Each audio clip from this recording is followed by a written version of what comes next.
Friends, நம்ம இன்றைக்கி பிரியாணி செய்ய போகிறோம். பிரியாணி செய்கிறதுக்கு முக்கியமானதே மசாலா தான். அதில் முக்கிய பங்கு பார்த்திங்களா, பட்டை, அன்னாச்சி பூ போட்டுக்கலாம். அடுத்ததாக கிராம்பு எடுத்துக்கலாம்,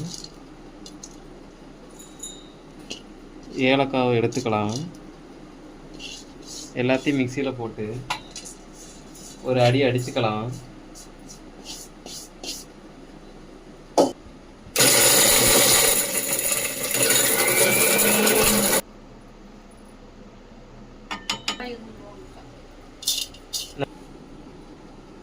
இந்த மாதிரி ஒன்று ரெண்டாக லைட்டாக மிக்சியில் போட்டு திரிச்சிக்கலாம்.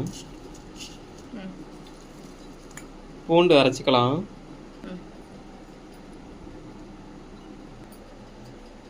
இஞ்சி சின்ன சின்னதாக பீஸாக கட் பண்ணி நம்ம லைட்டாக அரைச்சி எடுத்துக்கலாம். இஞ்சி இந்த மாதிரி அரைச்சி வச்சுக்கிட்டு பிரியாணிக்கு தேவையான மசாலாவை இந்த மாதிரி தனித்தனியாக இஞ்சி பூண்டு மசாலா பொடி தனித்தனியாக அரைச்சி வச்சுக்கலாம். பல்லாரியை நறுக்கி வச்சுக்கலாம். பச்சை மிளகாய் தேவையான அளவு நறுக்கிக்கலாம்.